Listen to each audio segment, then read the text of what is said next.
one time we were driving in the car and he was about two and a half, three at the time. And I was thinking about New York City and I was thinking about Broadway and some shows, just kind of daydreaming. And he goes from the back seat, "Why are we thinking about New York City right now?" And so I it's was been like, "Oh my gosh, woo." it's been an interesting time, but I love that it's always, I feel there's a degree of protection. Welcome to Big Crystal Energy, Season 3, the Veil Season. I'm Ashley, and I live at the threshold between medicine and magic, between the visible world and what waits just beyond it, between the person I present and the witch I am. I've learned something. The in-between isn't a problem to solve. It's a place of power. This season, we're exploring the veil, where Victorian women spoke for the dead, where fairies guard the crossroads, where glamour becomes armor, where you stop apologizing for being both things at once. The crystals have always known the way through. Let me show you. Hello, everybody. Welcome back to Big Crystal Energy. I'm Ashley, your favorite kooky spooky host, and today I have the lovely Kelsey Anderson with me. She is a psychic medium, an energy intuitive, and also a fellow podcaster, which I love. I love having other podcasters on the pod. Kelsey, welcome to Big Crystal Energy. My gosh, thank you. I love the energy of this space and your energy, and I'm just honestly so excited to dive into everything. Oh yeah. Yeah, so Kelsey and I connected as I've been getting on Threads more, which I have found so many interesting, great, wonderful people on Threads. It's like a Right? platform that I'm like, I really need to be utilizing this platform more. Yeah. But sometimes we just get pulled in so many directions. But anyway, we connected over on Threads. And so I was like, oh man, I need to have Kelsey on the pod. I feel like we have so many things that we could chat about. Kelsey, can you please share a little bit about you and what you're up to in the world and all the things? Yeah, I'm happy to. I'll give you the quick and succinct version of it and also what I'm up to in the world. The going rolling it back quite a ways. I was a quite like an intuitive child and was able to see and perceive spirits, and I just didn't know what was going on. And because of the world we lived in and we do live in, there wasn't a lot of support from other adults, from communities, from especially the schooling system. So I found myself kind of hiding that, masking it, tamping it down, or just like generally believing I was imagining it for a really long time. Fast forward probably into like those college years, those late teens, early 20s, something started to shift for me and I couldn't dim it anymore. And then right around like 25 was when it all started flooding back. And what preceded that was anxiety, like waves of anxiety Mhm. and feeling and perceiving things. I couldn't be around people the same way anymore. I couldn't like go out and be social without really feeling things and understanding like deep emotions. I just would get really emotional. I found this great teacher through Reiki, and she helped me understand these psychic medium abilities that were coming online. And when you look at your life in retrospect through the lens of, okay, I understand myself now, you see how it showed up every moment of your life until then. And you're Yes. just like, wow, okay, I am not making this up. This is real. The last decade, I've spent honing this ability to be able to offer it to others, to feel like I know there's a way to connect people with their loved ones. And then beyond that, it's evolved now to women's spaces, reclaiming intuition, reclaiming that power, that sovereignty. Like it has just really evolved into something that is beyond what I ever would have envisioned for myself, honestly. I ended up in the corporate world for many years, climbing the corporate ladder. And I had to have a big like corporate burnout story, a big evolution of that and Mhm. walking away from that to truly step into what I'm doing now. I think a lot of people can really identify with that piece too. I mean, I feel like, my day job is still technically in the corporate world and I'm experiencing the burnout. And at the same time, also trying to find my own path. But going back to you, just thinking about you as a child, did other people, so you're saying that, not a lot of people were able to support this because probably not a lot of people really understood it. I mean, what were your were you sharing anything with your parents? Were you mostly just trying to keep it to yourself? I did share some things, like, I do remember having this visions and feeling frequent visits from a spirit that was in our house when I was little, and now I know the backstory of why that person would have been there, or I was feeling that soul resonance or imprint of that person. But, for them, they were like, "Oh, you just watched Casper the Friendly Ghost." Of Mm, course, it's just this reference, and it wasn't negative or harmful, it wasn't mean-spirited, it was just "Of course she's got a rich imagination. mhm. Of course these things."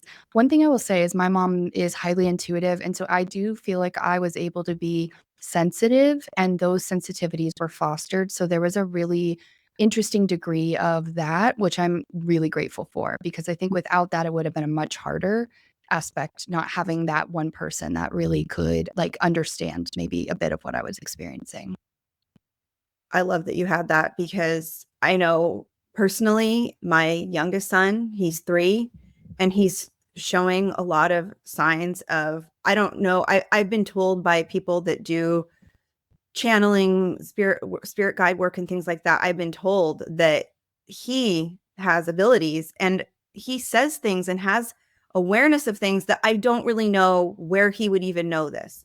And Yeah. I know people are thinking, "Oh, well, Ashley, you're a witch. You have all these things in your home. You probably talk about this stuff all the time." Well, I don't. I mean, for the most part, I'm just mom when I'm at home. I'm not telling them all about these things because they're little kids and Yeah. do they care or whatnot. But he says things and he has these connections to things that it really, I feel, is coming from inside him. And I am just someone that I want him to feel comfortable expressing that and knowing that. And if he feels things, I want him to feel comfortable coming to me about it so that we could explore it together. Because I don't ever want to just say, "Oh, that's because you watched that silly show or whatnot," because it's more than that. Because I can see I have another child who grew up in the same household and he doesn't show those same perceptions.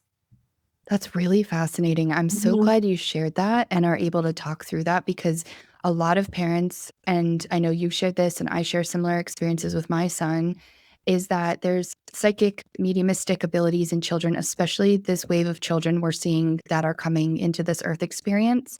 And it's an imprint, it's a knowledge, it's an understanding that there's no way they would pick it up, because the culture doesn't exist to offer that any Mhm. reference. And I agree with you.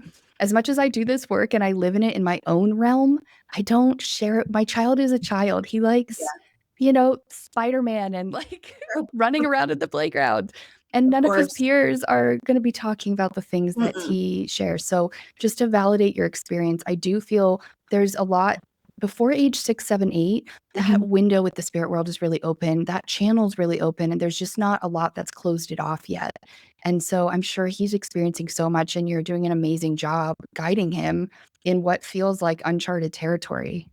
It is, but I mean, at the same time, I find it fascinating Yeah. myself, and I was always a very intuitive child, and I was an only child growing up, and we lived in a house that I don't know if it was haunted per se, but the house that I Mhm. grew up in was old for the US, right? Because old in the US is different than old compared to other countries in the Sure. world.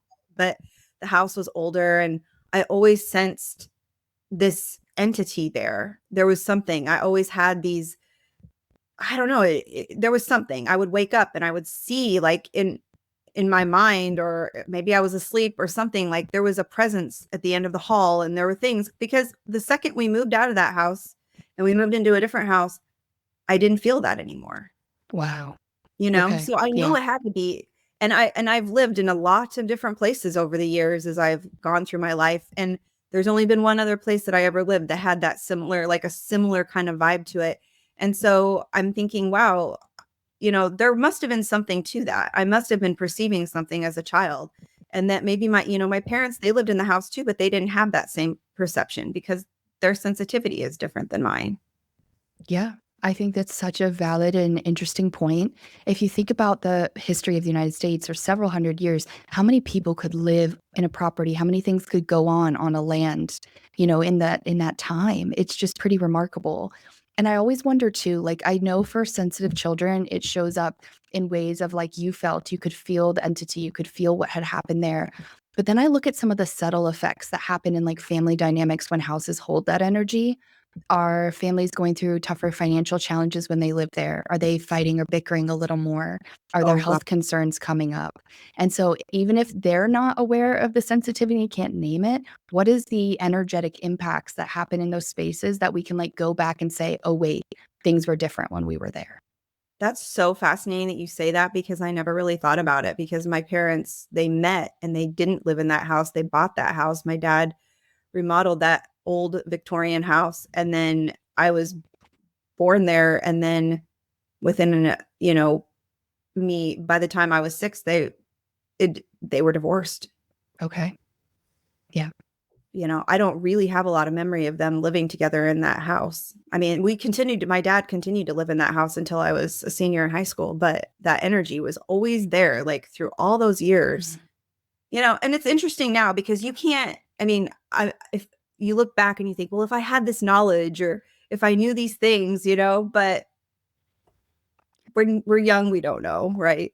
We're so young and we're children observing a plane of existence that society has already taught the adults to dial out, to tune their radio frequency off of, but we're tuned into it. So it's like living two different energetic experiences. A child that hasn't been conditioned to not trust it, and then parents that have been conditioned to tune it out. So it can just feel, I'm sure, so different for each individual person that's like experiencing that. When you were growing up and going through school and high school, college, did you feel different than those around you? Yeah, I never felt like I quite fit in. I described myself as someone that tried to be friends with every friend group but was not particularly close with anybody. So I just felt like I Mhm. could kind of move through different spaces and adapt myself to those spaces, but I never quite knew socially how to act and I could always feel things people weren't saying. And so honesty would I felt like I was confused a lot if I'm being honest. Confused about dynamics, confused about what was going on, and I actually gravitated more towards male friends at some points and, relationships because they felt more direct for Yes. me than Mhm. trying to navigate social cues and the frequency of something that was underneath the words of something. Oh my gosh, that is exactly my experience. Wow. I always had a lot more male friends, but I never really thought about it like that. It was always more direct. It didn't feel so complicated or something. But now it's interesting because now that I'm accepting who I am and myself, I have so many amazing, beautiful female friends, and I never Yes. really had that before. I have far less male friends and a lot of amazing, incredible, intuitive female friends. And I'm so thankful for that because, I think our female friends are very important to us.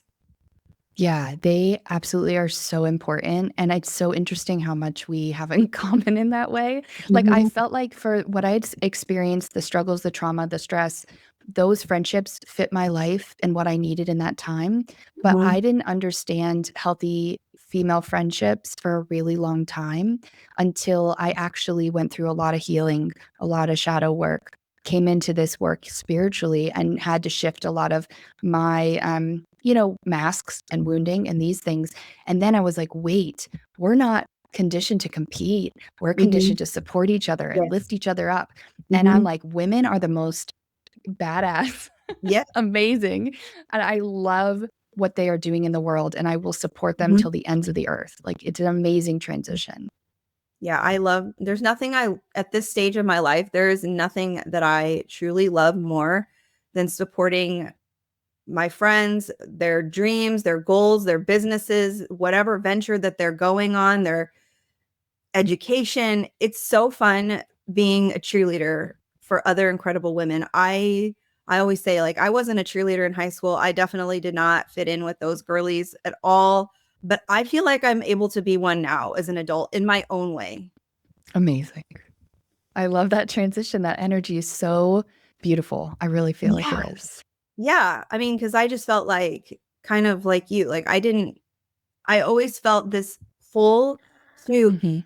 I always felt a pull to things that were a little bit, I don't know, darker, but Mhm. not in a sense of like dark. darkness, but just I always kind of liked the darker side of things.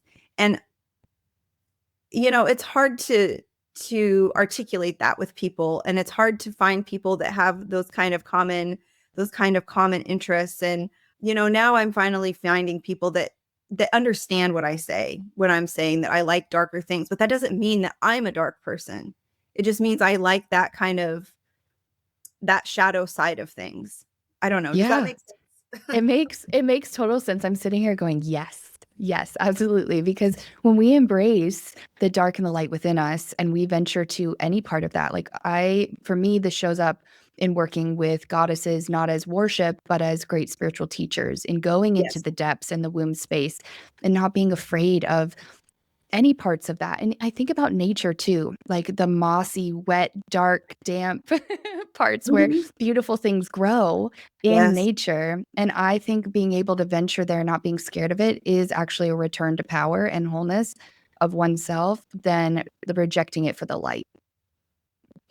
So I'm interested to know on your path what it looked like for you as far as coming into your abilities and learning how to work with these things, because it's something that I think you have in you, but then it Mhm. also takes time to learn how to access things even more deeply, or how to work with what powers that you may have. It's not like necessarily just a switch, right?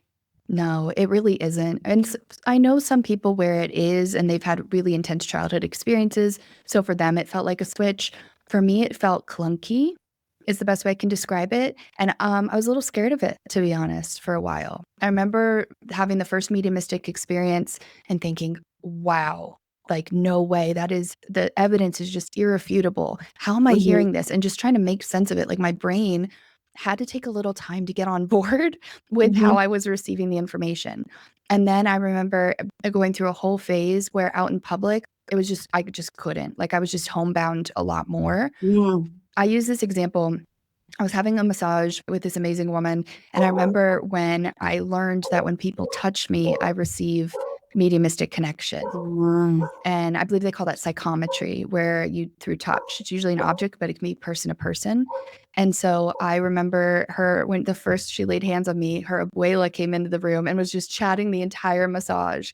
And I was Wow. thinking to myself, okay, in integrity, I cannot tell this woman who did not ask for this that her abuela's here, but I can say comforting things that her abuela might have said to her when we're talking. So that's how I handled it.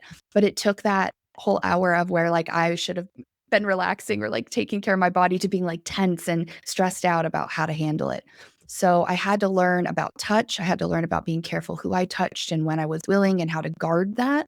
And then I also had to work with my spirit team and the spirit world to put parameters and like guardrails in place, because I don't want to be sitting out at lunch or on a hike and all of a sudden be with someone's extended family unless I am asking for it. So it was clunky. It took a lot of years from the time I started practice learning to the time I actually offered those services was probably 5 to 6 years. So Oh, I really did, lean into learning for a while. and I'm curious how all this is for you has been perceived by your friends and your family. I'm not sure it has been perceived. I think it's been ignored mostly. Yes. I will say that in a loving way, so I'll walk you through each aspect. I let go of almost all my friendships in that time, so I haven't retained very many friendships because it was just too big of a gap between that. I do come from a Christian background and was in the church, and I come from the South, so a lot of the people I was around have very different beliefs and views than me. And while I can absolutely hold space for many beliefs, and I think we're all just kind of living our own experience and expression of reality, the lack of like understanding or acceptance of me as a person led to those relationships needing to dissolve so I could welcome in more aligned ones. My family hasn't been negative in any way, but there are most of my family members, we just don't talk about it. Yes. um, my mother is amazing, and she and I talk about it all the time, and she's super supportive. So she's actually been kind of journeying with me. When things started coming online in my spiritual awakening, she was having her own. And so we've kind of been in this lockstep experience. The most fascinating one is my marriage. So I've been married for 10 years. I did not have these abilities coming online when I met my husband and was getting married to him. And he's Mhm. watched me go through, it feels like 3 or 4 really significant spiritual awakening aspects. The first one was the really intense, like, okay, this is happening. Then there was motherhood. Then there was learning who I was through motherhood and becoming a different version of that. And now I'm going through this reclamation aspect. He and I say that we've had like 8 different partners in our marriage at this point. I feel that. But I am very lucky that he is grounded and practical, but open and wise. And so our designs just so happened that he was willing to evolve and open his mind. And now he has psychic abilities coming online, which are super cool. And not because I pushed it, I just am who I am. And he's had his own journey on his own time. And once I let go of that, once I let go of like forcing anything or trying to convince anything, it just naturally flowed. That's so beautiful. I totally feel everything you just said there. I mean, it's hard, I think, sometimes because I mean, at this stage right now, I'm mostly just working with the podcast and, my social media and things like that. But it's at times it can be really hard because you have people in your life, in your world, and they see the things that you're doing and they just ignore it. They Mhm. never even bring it up to you. And you're just like, but I see you, like, I can see that you're watching all of this stuff. Like, and when we see each other, you never even want to say anything to me about it. And Mhm. I think sometimes that can be hard. I don't need anyone to, I feel like I don't need the praise. I don't need the recognition, but it's so interesting because I'm such a cheerleader for other people and their passions and their desires. And then to feel like just kind of ignored it's just very interesting. I think it's just been like this way of, it's just put another perspective on life. And I too, I've been with my husband for, we have our 15-year wedding anniversary this year. Wow. And yeah, I mean, we've been through so many different things. I was totally different back when we got together. I mean, I always had this side of me, of course, but I never fully expressed it. And as we go through life, we get caught up in our jobs and our careers, and we put a lot of things on the back burner for years.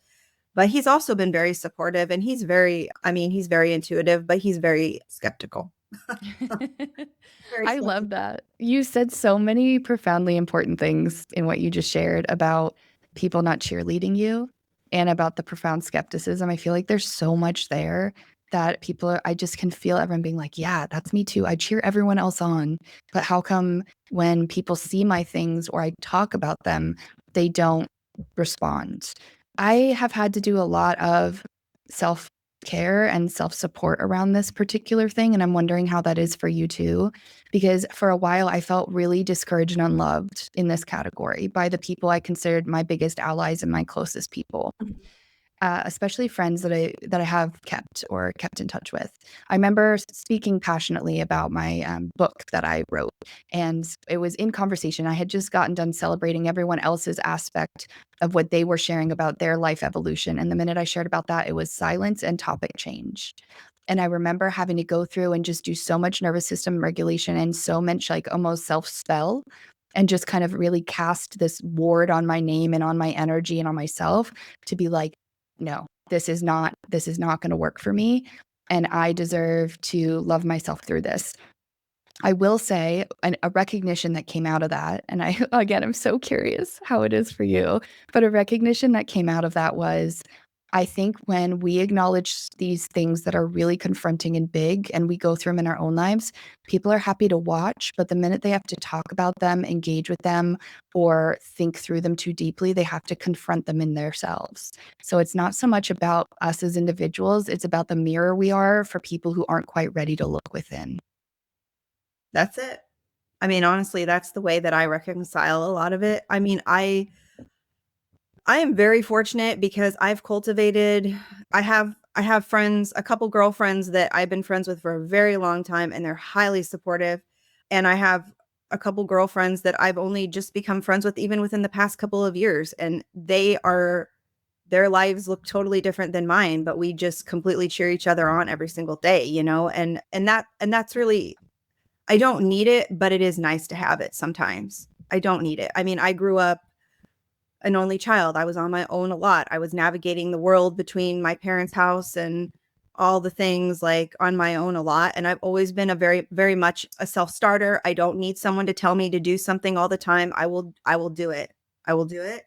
But at the same time, I realize that it is nice to sometimes have someone in your corner for you. Yeah. And it is challenging. And I agree 100% with what you said about the mirror. I think sometimes it is hard for people to see people like us going for the thing that we feel very passionately about, even though it's outside of societal norms, and just going for it. Absolutely. I think it's very hard to see people going after a passion. I think it's very hard to see people showing up consistently doing something, because it's a reflection back on them, like, well, man, maybe I should be pursuing what I'm doing, but instead I'm just scrolling social media and feeling a certain way about somebody. Yeah, like numbing out versus, I mean, it's so fascinating because when someone goes outside of societal norms and actually has what we perceive as success, which is just they continue to do it and don't stop, really, I think is what it means, what Absolutely. success Yeah. is, then Yes. then it challenges every held assumption, belief, and condition that they've hung their life on as far as Mhm. what feels safe. And so, yeah, I do think it is absolutely confronting. And I just want to take a minute and like honor your story about being an only child and going through all of that. And I know that you said something important. I don't need it because I can give it to myself. And reciprocal energy is such a felt part of being human. It's Yeah, amazing when we can cultivate that in our lives too. it is. And I truly never, I mean, I guess I've been with my husband, who has always been a very big support of me. And so I always felt like we were, because him and I both, we met in medical school. We literally have the same job. We work at Wow. the same office. We do the exact same thing for the most part. And so we've always just been cheerleaders for each other, and we've always been there to support each other. But then when I started pulling away doing my thing and he does his own thing too, it is nice to have that. So I just, I just like to acknowledge that. And I just like to be thankful of the people in my life that have offered support, because especially when you're working with things that are magical and mystical, and people have incorrect perceptions a lot of times about what it is, or they think it's hokey or fake or cheesy, or like you're this madame in a smoke room with your crystal ball. It's like, okay, well, it is that, and it's Yep. also, all these other things too. So I like that aesthetic of it as well, but like that's not really it at the end of the day. Yeah, I love what you said there. It's like that all is true. Like I love velvet and crystal balls and like the dark mystical Of fog rolling course. through and all the things. But at the end of the day, we're all just like operating in our own energy of what we're perceiving, of perception. I think it's just Absolutely. the energy of perception. But I love that people assign something to it that feels out of reach because again, then when things feel out of reach, we don't reach for them. Oh, for sure. For sure. So I'm also interested, like, what a day looks like for you. What kinds of things? I mean, is this what you're doing? I mean, as your full time? Do you work outside of this? Yeah, this is what I do full time. I can tell you what a day looks Beautiful. like for me. So, right now, my husband and I split care between our child. So, we both have businesses and things we're working on. And so, it's very scattered as far as like time Sure. blocking. I'll take this first out 4 hours, 2 hours, 3 hours, but I do. So, it's a mix between podcast recordings, online offerings. So, I do like YouTube and I'm always recording things, and then readings. So, it's podcast that and readings. And then I also am writing a book that's coming out and I'm Yay. launching a community. So it's been a mix of all those things. But recently I had this download that I was like, oh, this makes no sense. But when something makes no sense, I trust it. I've Mhm. loved photography for over 20 years. I did it in high school and college. And I decided to launch a photography business locally, but change the way I do it. And it's all through energy readings. And so I've Mm. married my psychic medium abilities with photography to capture someone's Amazing. aura and like their energy instead of just a point and shoot or like posing, it's all dynamic and fluid photography. And Ooh, that's so I've been also cool. working on that and trying to bring that, like a lot of people in transition. So the motherhood energy or the crone energy, or going from that maiden energy. It's just a lot of that capturing right now. Oh my gosh, that sounds incredible. That really does. Because I think a lot of times with photography, most people, they're going to get their photo taken and it's usually like family photos, and they're not really Mhm. thinking about getting photos of themselves and like a true expression of themselves. And I know for me, I had never really done that for myself before, but the first time that I did and I saw myself through a photograph in a way that was truly like the way that I perceive myself on the inside, it was life-changing. It really is. It's Mhm. life-changing to say, "Actually, that's me. That's how I feel Uh-huh. on the Uh-huh. inside every day." I had this vision when you were talking about also centering women as, like, this matriarchal figure in their power in family photos. So having the family be there, but really highlighting them not as the servant or the one doing a lot of the labor and emotional labor, but making sure we capture mothers in their power within the dynamics of their family. Oh, yeah. I mean, we are so powerful. I mean, I love giving them that energy. I think that's such a great blend of the two because you don't really hear about it in that way very much. There's a woman, a photographer that I became familiar with. She's a witch and she's a photographer and she's out of Salem, Massachusetts, and her name is Ooh. Courtney Brooke and she goes by the Light Witch on Instagram. And when I discovered her work and the way that she photographs people, and it's very very elaborate, whatnot, but I was like, I know that I must meet her and I Mhm. must have photos done by her because I know that she is going to be able to capture, like, I don't even know how to explain what my energy is, but I know that when she sees me and is in my presence that she's going to be able to make it happen, and she totally did. And so I love that you're doing that because I think it's so empowering to see yourself in that way. Yeah, it feels like it's necessary to with anything in life, when we have these abilities, we put ourselves in the, well, I guess I'll do this, but we can be so multidimensional in our offerings and we can have full-time jobs and have podcasts and really do And readings with people and be all of ourselves, even if it can feel a little chaotic sometimes. I do think that's part of the magic. it is. Right now, I'm working with a crystal healer, and I'm taking this Akashic crystal healing course, and it just started yesterday. So I'm like, it just started, but I think like I feel very called to that work, and I also feel very called to my day to day work, and I also feel very called to being a mom and a wife, and we can do all of these things. Yeah, it's not easy. People are always like, "Well, how do you balance all of that?" I'm like, "Oh, there's no balance." There's no balance. The candle is burning at both ends. There is no balance. We're just doing it because I think if you truly have something that's on your heart that you feel called to, that you have a passion for, you will find the time to make it work.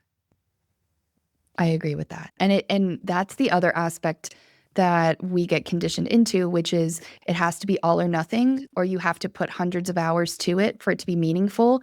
But some of the most amazing outcomes have been trying something and then it evolving.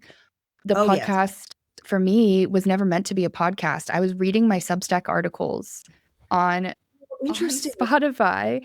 Then I had a friend that we did a casual chat and it took off and people were like, "I love this. You should interview people." Yes. And then it evolved. So I do think we just start with one thing that feels exciting and possible. Do you have 30 minutes?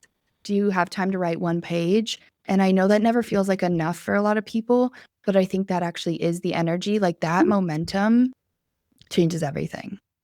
It does. I was interviewing a gal yesterday, and we were just talking about like sometimes people think that it has to be this big thing. But Mm. sometimes it's really, like you said, it doesn't have to be such a big thing. It just evolves. A small thing can evolve into a much bigger thing, or what you think it's going to be in the beginning it ends up taking a completely different trajectory. And that's where it was supposed to go. But in the beginning, we could only see it as one thing. So, and that's okay. I mean, some of the people that I followed online for years, gosh, they bounced around to so many different things because they're just following what feels right for them at the time. I mean, we're different than our parents' generation where they went to they got a job and they stayed in that same career their entire career. They had the same job for 40, 50 years. It's different now. People have different interests. People have different things that they want to do. We don't have to feel so stuck in one thing, but sometimes that could be hard for our parents' generation, our grandparents' generation to really understand. It is. It is very hard for them to understand. I see this in readings come up a lot. I have kind of a hot take on that. Yes, If please. I um, love hot take. I believe that our souls incarnate in different generations based on the experience that we're going to have. And so our parents, grandparents, and great grandparents maybe needed a more constrictive environment for their soul's journey. And Mhm. so their soul is like, wait, this is what I chose. This feels right to me. But then we come in and we incarnate for a whole different trajectory, which is to do, I mean, what we're doing, which is completely different and not choosing and not being in a constricted box. And culturally, we're in a time of transition, massive transition. And so for me, I'm like, yeah, of course, our souls are like, what are you doing over there? How did you have that whole lived experience that is completely different? But I think that's actually the beauty of it. If we look around and we go, oh, wait, everyone's having a completely different soul experience and we're still walking on the same earth. Like, how It's wild is fascinating. that? Fascinating. Do you do any work with Akashic records or anything like that? I read them for me personally and for my family, but I haven't offered readings publicly. I do work with them a lot for that reason, to guide my business, to guide Mhm. myself, to go back. I know a lot of people work with them for past lives. I've done that too. I actually really like connecting with the Akashic records for what I have going on in the moment too. Mm. And I love the visuals of the Akashic records, like just being able to tune in and see how it kind of, for me, I have a big clairvoyance. So it kind of rushes in, and then I'm surrounded by these visuals. And sometimes I'm, taking things like a record and playing it, or sometimes I'm in, for instance, my husband, we did one in a past life came up, and we were both all of a sudden transported to a ship, and the waves were going, and he pulls out this compass, right? And so the visuals with the Akashic records are unparalleled. Wow, that's fascinating. So when you say that you do readings for others, can you kind of talk to us about what types of readings that you offer?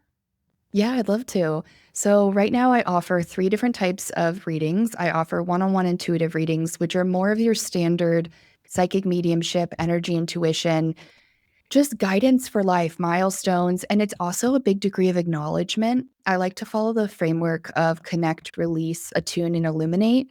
So, connecting people back to themselves with acknowledgement, releasing anything that's stuck, attuning to the spirit world and receiving even more information, then illuminating the path forward. So, that's what spirit has kind of come through and shared with me about how I work in that Mhm. energy. And then there's a soul guidance session, which I love these for a different reason. It marries my business background with energetics. And so Mhm. it's a psychic and less mediumistic psychic reading with business and energetics. And then I have a new one called Remembrance. And that one is rising into your power, reclaiming your intuition, reclaiming your inner voice, and walking away with a newfound connection with yourself. Wow, those sound beautiful. I love all of those, especially I'm like, ooh, that one with your business and everything. That sounds really good. That's interesting. And you're writing a book too. Wow. It's almost You out. I you didn't have mean to do that. no, that's okay, but you've written one book and now you This is I have written one book, but I'm in the edits for it. I'm not writing a second one right oh, I see. now that I'm aware of. But now that you've said that, it's probably going to come through in the weeks ahead. I'm in final edits for it, That's but it so was meant exciting. to be a guide, about a 20-page guide. And I sat Uh, down to write it, and it was 20 pages, and then it was 40, and then it was 190. And I was like, this is not a 20-page guide. This is a book. no. That's amazing. I love that. Congrats. I can't wait for that to come out. That'll be so good. Thank And you. I also want to talk about your podcast. Sure. So it's called Reclamation. Yes, it's called Reclamation. Let's dive in. What are you Okay. thinking? What do you want to know? So talk to me about the word reclamation, like what that means to you and what the idea was behind the podcast. So the podcast started out as Soul Threads, and about 6 episodes ago, it transitioned to Reclamation. I Mhm. had a big identity shift, and within 24 hours, like just so many things that had been percolating for years started clicking into place. I felt this surge of energy and I had this thing of like burn it all down. So I changed Mm, my offerings, I changed mhm. everything, and I changed the podcast. Reclamation to me, it was interesting. When I first heard the word, I was like, oh, that actually has kind of a religious feel to it. And that made me want to reclaim it even more I like because I that. didn't want to discard the word just because it had a connotation that came from a past place for me. For me, it's about reclaiming everything in our lives, the unseen world, our intuition, the places we were taught not to venture, about going in and saying, what parts of my life were I told not to look at, not to shine my light towards, and let's shine our light there. Oh, I love that. It's so true too, because I feel like even in my own journey, this is like I feel like I'm really reclaiming my life now, even though sometimes it is hard, it's hard to feel these things. It's hard to show up these ways. It's hard to even know what to do with it sometimes. It's very true. It is hard. It's hard to know where we're going or what it all means or why we're even doing it sometimes. And I Yeah. think that's part of the power is when we walk people through that, when we let people in on that, it's saying, hey, I'm human and I'm figuring out too, but you can still do it. Like you can still show up. Yeah. I mean, I know that for me on my own journey, I went through some years where I just felt so lost. I felt like I had everything on paper that seemed like what you should want for your life, what you should have. And it just felt like, so this is it. Yeah. I mean, I checked all the boxes. So what now? I mean, and then all these things started to evolve. And I felt like, oh my gosh, like this is what I was supposed to be doing. This is who I'm supposed to be. And it's hard sometimes to even you feel it on the inside, but then to really claim it on the outside is a challenge too.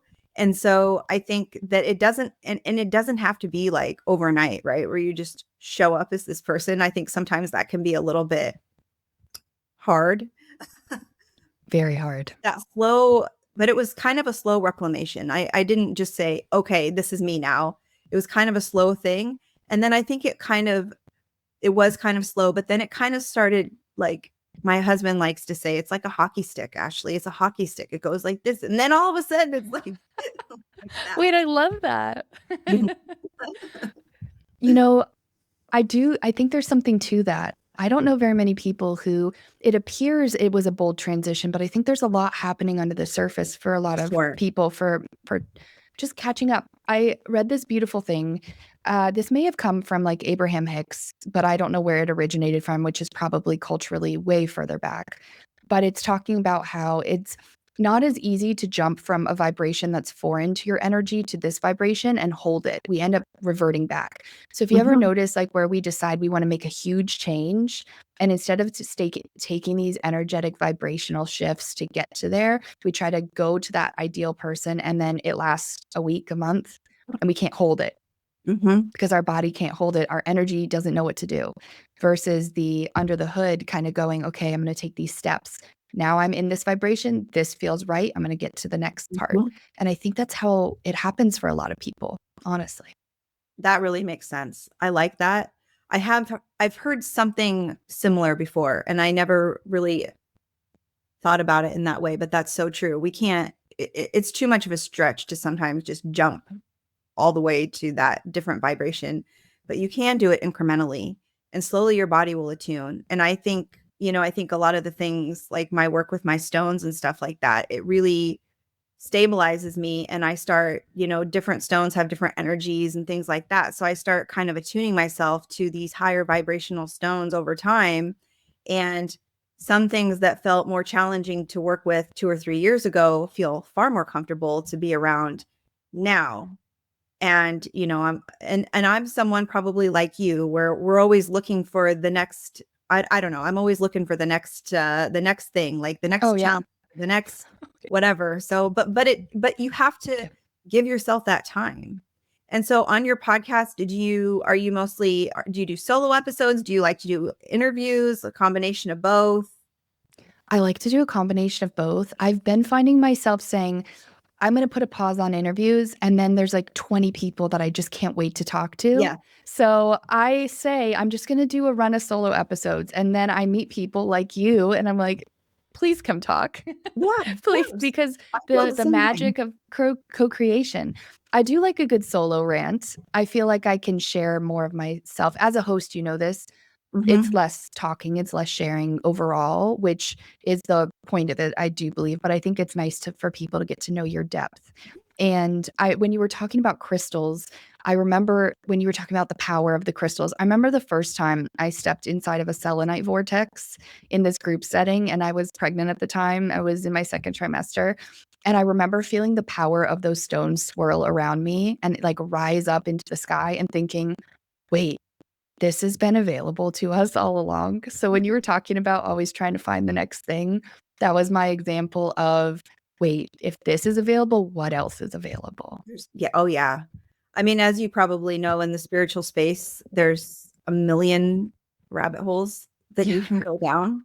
And I'm always like, what's the next shiny penny? But then I'm also like, wait, I also want to cultivate my abilities in one thing. And I don't always want to be searching and going after the next shiny penny. I want to like stay grounded somewhere, but it's hard because there's so many cool things. I think once you realize that there's one cool thing, then you realize there's a million other amazing things to see. And that is the biggest thing, the biggest love of having a podcast, I think, is that I get to meet people like yourself who you know things and you understand things in a different way than I do. And we get to have this conversation about that and share about that because our lived experiences are totally different. And I too, I'm like, well, there's always people showing up that I'm like, oh my God, I really want to talk to them. And I really want to talk to them. And so I'm like, okay, we're going to just talk to everybody. It's fine. I love that you're putting it out there. You're like, please come here, come hither, and Come be hang in my out with space. me. I'm calling you Yes. in. I had a reflection when you were sharing about the always wanting to seek something. For me, I had to differentiate in my life the reason behind it, like the driver. So when I was Mhm. always researching but not taking action, for me that was like a nervous system response, a fawn response, or some version of that, where Mhm. I wouldn't take action. I would just say, I need to learn more. I need to learn more. And sometimes we do need to learn more to ethically be able to do Yes. something. Like I wouldn't have wanted to offer readings to people a month into my journey. It would have been an unstable process. But now I want to learn more because I love it so much and Yes. I'm curious. And so I think there's different energies too with that. Oh, for sure. And I think, yeah, I mean, I know for me, sometimes it's like a way of subconsciously putting off things.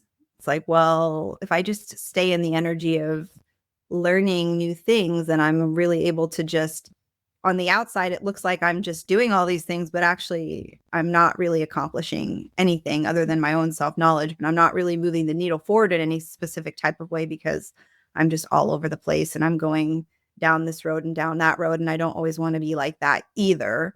And Yeah. I also think that, sometimes these subconscious drivers, like I mean, growing up as an only child and always wanting to be an achiever and always trying to prove something to somebody about this and that. And I know that continues to be a driver for me as well, Yeah. you know, and, Yeah. and I'm aware of that. It's just, how do I combat that? It's hard for me to slow down. I get it. I really do. I probably struggle with things very similarly to that. I still have very few answers in my life. I have a lot of thoughts about, do I do that or do I take that step? But I think it's interesting because sometimes the answers that worked a month ago, they just don't work in the moment for that. But slowing down has never been an easy one. As a ADHD neurospicy woman, I feel like I'm on overdrive most of the time until I'm just like sat down.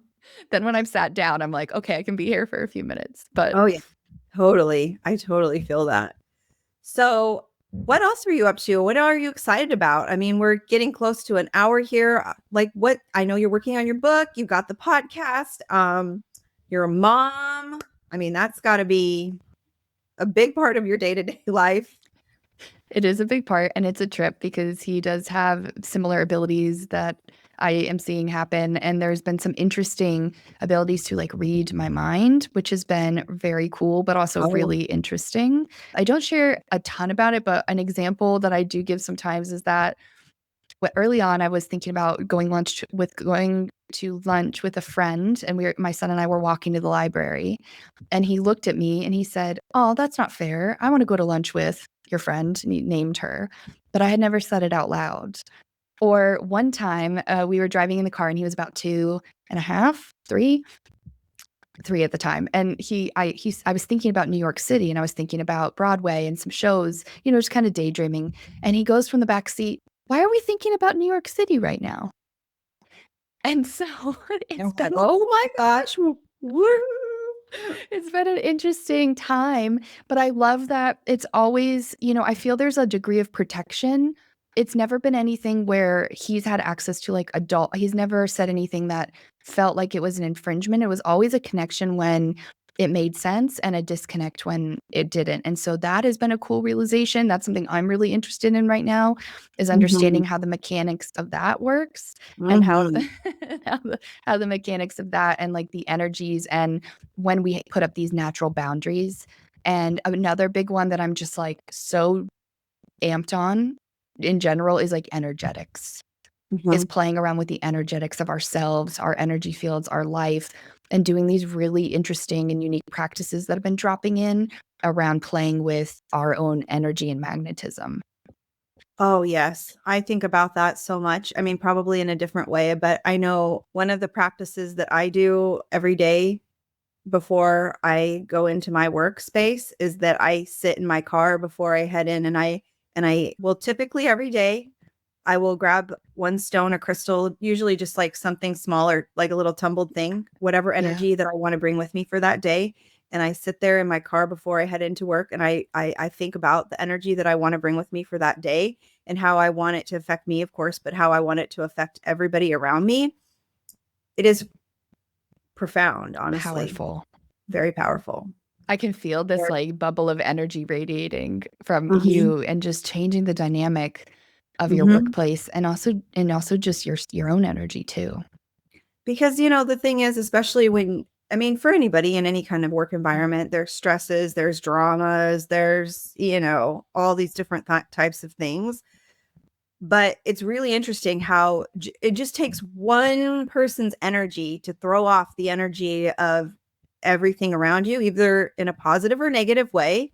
And Mhm. I truly don't want to, I want to be the person that like brings the vibration back up, because Yeah. especially when you're working, I mean, for me, in a medical environment where there's people that are sick, they're injured, they're depressed, suffering, their life has been significantly altered. Like, I really want to bring that energy of like hope and joy, and that, that life will go on and things will get better. And I love, to bring the energy up with my team, my staff, my coworkers, because it just overall makes the day more enjoyable, more fun. We laugh more. Whereas, on the days that I'm not there, I don't know what the vibe is like because I'm not there, but I feel that the vibe is a lot better when I am there. I mean, what a gift to be able to bring to your workplace, and to be just the intention and acknowledgement of doing that practice shifts everything. It's really amazing. I remember it's different in medical. Like, I do recognize that is a tender and tough environment, because you're dealing with things where people are in physical pain and suffering, and that can be really hard. My closest remembrance of this is when I was working in a more corporate environment and I was going into meeting rooms. Before I went in the room, I would say the energy of this meeting is contained here, and it does not shift my energy. And then when we would leave, because oftentimes those meetings are quite tenuous, Sure. there's a lot of like intense discussion happening around all sorts of things, financials and milestones and such. And then when I would leave the room, I would say the energy of this meeting is contained here. Nobody who leaves the room, it dissipates when we leave, and nobody who leaves the room has to carry it with them throughout their day. And just trying to see those shifts for people when they Mhm. could just take a deep breath and like leave the energy of that experience in that moment. Yeah, I mean, it's really smart too, because I mean, we can allow something to that isn't necessarily only about us, we can allow that easily to derail our day, our week, our life. Yeah. And we have the ability to not let that always happen. I mean, I think right now, I mean, even my mom, she's going through this issue with her, like this minor car fender bender that she was involved in and the insurances, and she's letting the energy of that situation. I mean, it's literally destroying her life. And I'm just like, oh my Mhm. gosh, mom, like, you don't have to let it be like that. But we can't force a person to understand the energies, and we can't force, someone to let things go. I'm just like, you gotta let it Let go, it Mom. move through. Just like let it go to the universe. And she's just like, I'm like, ugh. But it's so true. I So mean, it's real. just these things that we can let derail us. And we do actually have some, I mean, we have control over things and we don't have control over things, but we do have control over the way that we allow things to somewhat process through our bodies. Yeah, I do think we have control of that, absolutely, of like our decision of how they move through us. And what you shared about your mom is such an honest and relatable example because I think there's times for me, I can look back and I was that person and then now I can see how I go through things now and I'm like, it's totally different. I got in a car accident that was kind of an unfortunate, intense, aggressive energy. And I remember instead of letting that like come with me, this was a few months ago, come with me through my whole experience past then, I was able to regulate in the moment, do the energetics, let it go. And then when I walked back into my home, I had like taught my body and my energy and everything that it was going to be okay. And everything got paid for 100%. No one worried about us. There was no hassle. It was just like Yeah, easy. And we got all these new parts for a car that wasn't new. So I was like, oh, how interesting. totally. Totally. There's just so many things now that I just don't, I think you recognize there's things that are important to give your energy to, and there's things that are just not Hmm. not worth it. I mean, we just have to let some things go and focus on the things that are more important to focus on, and let go of the things that are not. But Yeah. anyway, I mean, honestly, we could probably talk about these things for hours. Yeah, I don't doubt that at all. What do you feel, as we wrap up and everything, I guess I have this random question just because I'm loving your energy of like, what are you feeling most drawn to and inspired about? Oh my gosh. Yeah. So the thing that I'm really feeling called to is, I had mentioned that I'm doing this crystal healing work Hmm. with the Akashic records and things like that. I'm feeling really called to that. And it's interesting because it's something that it kind of came on really suddenly. A friend of mine is a hypnotherapist, and I had done a really powerful hypnotherapy session with her. And it was literally like right after that hypnotherapy session, within like a day or so, like all of these things like started coming together for me. And then it just all like, it really all made sense. I felt like so many different things that I had been going down on. I was like, no, I need to come back to this one. I need to come back to this one thing and really hone in on it. So I'm really excited about that, because that's going to be going on all summer. And then I'll be able to start, working with that, maybe towards the fall. And so I'm really excited about that. And then, of course, the podcast, I'm always excited to meet new people and have interesting conversations. And of course, I'm not a summer girly. I get it. I'm not either. you Not know, really. give Bring me me to all, fall. bring me to fall, give me all the dark, moody witches. Like, those are my people. But I'm trying not to rush through the season, Hmm. trying to have my summer ween. This will be your winter, your cave. Yeah. Ooh, Yeah. that's it. I mean, and it's so hot where I live, every day is like 105 degrees. Whoa. So, Yeah. you know, but that's what I'm really excited about. It's so cool. Yeah. So I don't know, more to come. We'll see. There's always more to come, I feel like. And There's I always more to come. I love your energy. I love everything you Me talked too. about and just all the things you're exploring and also the energy of like owning what you bring to it. I think that's so powerful. I love the mystical, the dark and like really being like there's something beautiful here. Well, because the thing that I recognized, what I really saw, and I guess this will be the last thing I say before we wrap up, but like, Yeah. especially in the crystal healing world, it's a lot of love and light. Uh-huh. And I'm not, I mean, I am love and light. I mean, come on. I'm like, I do love people and I do like light, but I personally want to come at it from a different approach. Yeah. You know, I like love and light, but I am more dark and moody. And I think that there's a big opportunity for that as well. And so that's kind of the side of it that I want to explore more, because there's not much out there that approaches it from a different angle. And so I want to share that. And I want to share it from a place of, it's not anything to be afraid of. It's just another perception on it. So true. I think that's just a beautiful, it's like I feel like it's a symbiosis of everything converging, and it's the reality of the world we live in. There's dark and light and interplay, and it's Yes, never fully balanced. It's just kind of moving back and forth. So having absolutely. someone represent that feels important. Oh yeah. So I don't know, but anyway, this has been such a fun conversation. I I mean, love that. I loved it. I would love to talk again. I hope that we are friends now. We I are. want you that comes on. I want to give everybody hugs and be friends. Yeah. So you guys, Kelsey, where can everybody find you? I want to know your socials, your podcast, all that stuff. I'll put it all in the show notes. But yeah, where are you? Thank you. I make it easy. Didn't always, but make it easy. It's Kelsey Anderson Intuitive on every platform: Instagram, TikTok, YouTube, Threads, Substack on the Sacred Flame, and then my website. So you can find me there for Yes. everything.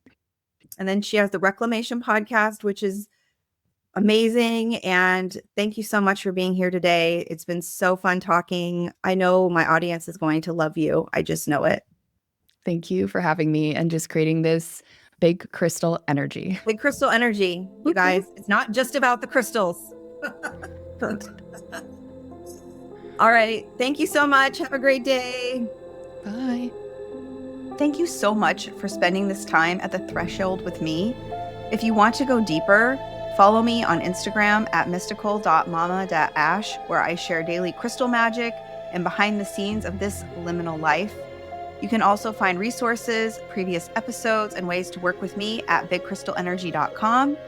We're also on YouTube at Big Crystal Energy Podcast. And if this episode resonated with you, please rate it and review it and share it with a friend that you think would connect with it.